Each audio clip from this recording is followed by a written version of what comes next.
What's happening, Hoodlum Gang? Welcome back to my channel. Garbage truck. What's happening, Hoodlum Gang? Welcome back to my channel. It's your boy Hoodie from the Hood. And I'm not starting over, so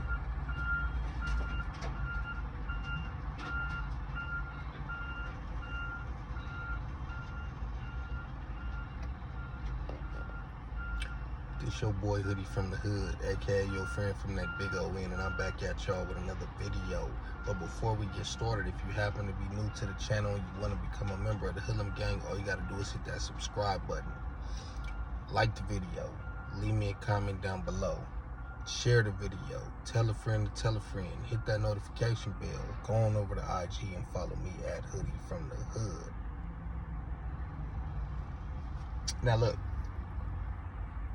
I want to touch up on a comment that somebody made on the video when I said all your favorite YouTubers are snitches. And I know some of y'all be like, hey man, forget the comments, whatever. This is really just how I get through the first couple of minutes because you can't cuss. So I'm just trying to kill time. But I know sometimes I ramble too long. But anyways, somebody had told me that I made a video called Adam Says He Knows Who Unalived Money Sign Suede, and that makes me a snitch. First of all, if you actually watch that video, there's nothing incriminating in that video. Second of all, that's what he said on his show. Third of all, his evidence or his reason for saying that was another YouTube channel that is not even connected to Money Sign Suede or the faction that he runs with. Nor are they connected to the faction that they once used to run with, because they, you know, is a dropout nowadays. You know what I mean? Or what would be considered that. So there is no incriminating nobody in the stuff that I do, as opposed to when you got other people saying this dude is involved in this crime, in this unaliving, or recording crimes and putting it on YouTube. That's a whole different. But I learned a long time ago, which most of us have, you can't satisfy everybody. You know what I mean? It's always going to be somebody who just don't like you. Whoever don't like you, don't like you. It don't matter what you do, what you say, they don't like you. And 9 times out of 10, it really don't have nothing to do with you. It has something to do with themselves and how they view themselves. And they see things in you that you have the qualities that they lack, or something that is just something about you that bothers them, but it's not necessarily something that you're doing to them. You know what I mean? And then on the other hand, I'd be like, man, do you really believe the stuff that come out of y'all mouths, or are you just trying to get my attention? Do you just want to say something so I can respond to you? I honestly believe that some of y'all need, I just told the homie this the other day, I believe that some of y'all need someone to approve y'all decision making before y'all make decisions. Like I really think that there should be an IQ test for people to have social media. Even though you'll probably pay somebody to, you know, take the test for you or whatever. Maybe, you know, maybe if they treated it like a job or something, and you had to be on an actual webcam answering the questions, a lot of the trolls would disappear, because there's something not there mentally. But anyways, let me get into this video. I seen a channel that I'm subscribed to, Rodney in LA. It's a channel in LA County.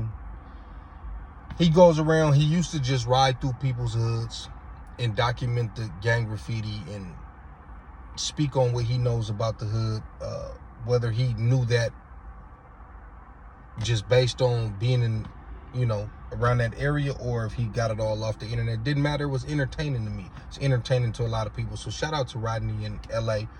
He been making a lot of noise and, you know, putting out good content for a while now. He's starting to interview people now. You know, a lot of people will see that he went through their hood, and then they reach out to him on Instagram like, hey, come back through. You know what I mean? And some of them are inspiring artists. Some of them are just whatever, you know, just from that area. And that's cool. The only thing that I noticed about Rodney in LA is I feel like he puts a camera in front of anybody. Anybody who reach out to him and be like, hey, I'm from here, I'm from this hood, I think he'll be like, all right, for sure. Like, I don't think he know how to read the room like that. And there's no disrespect. Like I said, I'm subscribed to the channel.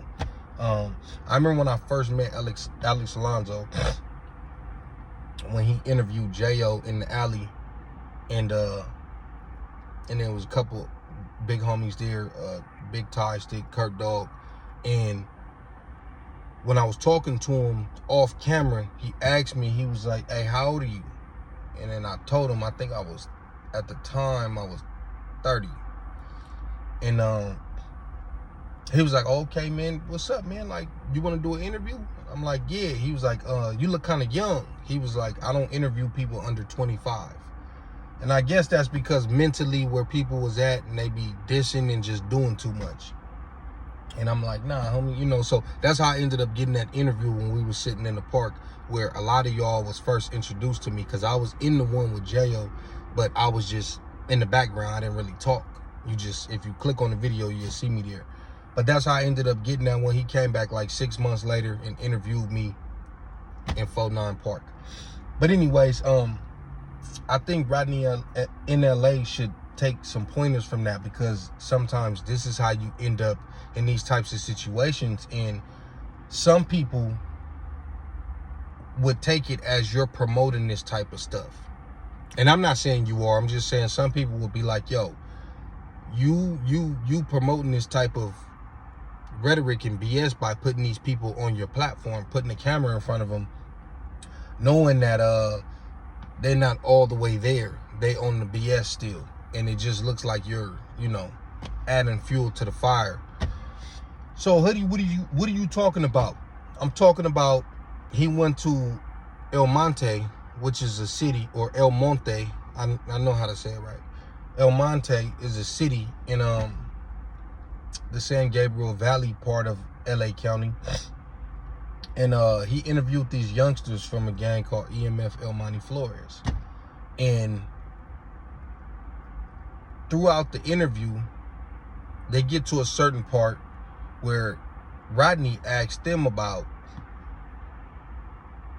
essays in the city of LA and other parts of the county, using the N-word. And basically, you know, not keeping the old traditional cholo stilo, as they like to call it. For those of y'all who don't know, stilo means style. Or I think so. Could be wrong, but I think so. And the young dudes is like, hey, that's them fools from LA. You know what I mean? Like, we keep it, you know, old school, traditional, and we press NK. Now, for the most part, I know NK could stand for the dudes up north, but in this actual context, he's saying the NK stands for, you know, nigga with the hard ER. And it irritated me. I ain't gonna lie. It irritated me because, for one, Rodney, you probably could have, you know, bleeped that out, edited that part out. You know what I mean? That was unnecessary. For two, y'all coming from an area that really don't got no black people. So I really don't understand the disdain. I understand the prison politics. These dudes look like they too young to go to YA. You know, YA closed down. They had the last little generation maybe a couple years ago that got out, and you know, now I don't know what they do with them. They send them to the county, or they stay in juvenile hall a little bit longer, whatever the case is. I don't know of EMF. I'm not saying I know their history like that, but I don't know of them to have gone to war. Like, when you get to certain cities like that, I know they got a few other gangs in their city, but for the most part, they're the majority of that city. So you beef with whatever, and then you beef with other surrounding cities. The closest city to them may be possibly West Covina, maybe Duarte, Shout out Big Blue Rag from Do Rock. But it's probably like, 5, 10, 15 minutes away on the freeway. So it's like, I don't get it. I don't get how these youngsters who very rarely encounter blacks is out here pushing this narrative, especially in 2024, where it seems like a lot of people is just past that. Now we could go back. Let me reference this video again. When the real MVP TV goes to the T-Flats. By the way, he's black. He's from San Francisco, I believe. And he goes to the T-Flats. And they telling you, like, we ain't on that. And these guys are right next to, across the street, down the street, couple blocks away from their enemies. Which include Pirus, Crips, as well as other Sudanese gangs. And these guys were about the same age as the youngsters from Monte Flores. And they say, we not pressing that. Back in the days, the older homies was doing this and made it hard on us, whatever. They basically keeping it to gangbanging. They putting C blank, P blank on the wall. They keeping it to your hood, not your race. And they said our big homies made it hard on us. You know why? Because there's actual retaliation and repercussions for putting that type of stuff on the wall. So when you got these people who are way over here and they're nowhere near any blacks, but they feel comfortable pressing that like that, I ain't gonna lie, bro, and I don't want to make it seem like I'm cell soldiering because I'm way over here and I'm nowhere around there. That's weak. That's weak as fuck, bro. And this is the type of stuff that gives certain people that do YouTube that are of my complexion and race ammo to keep pushing their rhetoric too. We have seen so many times where both sides is telling you it's not even that. Maybe that's how it was. It's not even that. We ain't even on that.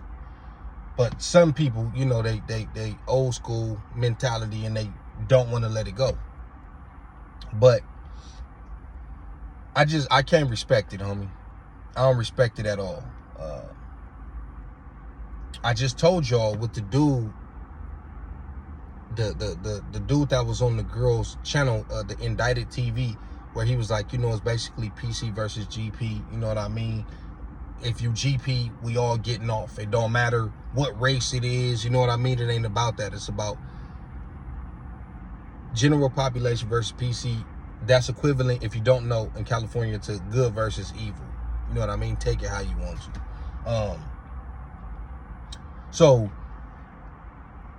then I seen another video Rodney in LA did with some dudes from La Puente 13, which is maybe the next city over. And every other word out of their mouth was the N-word. And like I said, it's the next city over or 2 cities over, whatever. They're in the San Gabriel Valley. They're a very old school gang that goes back to however late they go to. And it's just like, when he asked the little dude from Monte Flores, he said, that's them LA fools.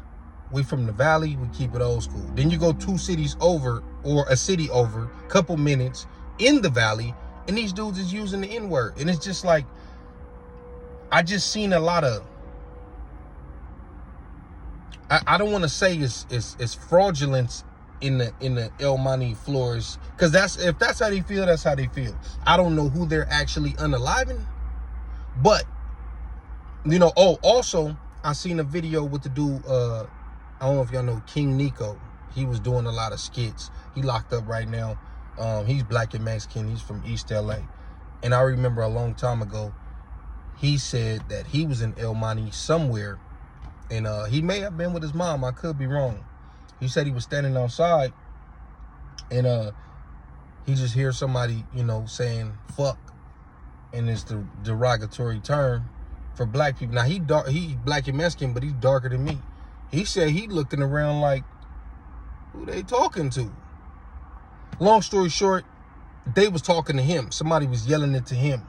Whatever, they had the exchange of words, and he like, I'm a homie, and they like, oh, okay, whatever the case is.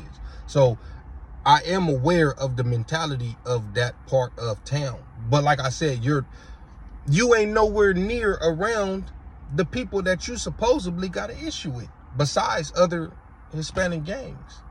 It's equivalent to coming out here and being in San Diego and going to Lakeside, where the white boys is at, the racist white boys, and it's like, bro, you're not even nowhere close to. And I feel like people get comfortable, you know, whether people like it or not. T-Flats, whoever, Florence, Longos, whoever was doing it was right in the midst of their enemies, and they may have had a legitimate reason to feel like that because you got blacks, whether it be Crips or Bloods, coming through and doing something to y'all. So on both sides, they probably had a legitimate reason to feel like that. But when you somewhere smack dab way over there, you gotta travel to even go get up on something, then it just makes it seem like you're just attacking random people that may come through your city, not even on that type of time, probably over there for whatever, and you getting up on them and doing stuff to them and claiming to be tough. That's how it looks. But that's my video for today, man. I just had to speak on that because it's like, come on, ain't nobody respecting that. Not that I know of. And like I said, I don't care how they take it. You know what I mean? That's bunk. But anyways, it's your boy Hoodie from the Hood, aka your friend from that big old end. That's my video for today. Y'all let me know what y'all think in the comments down below.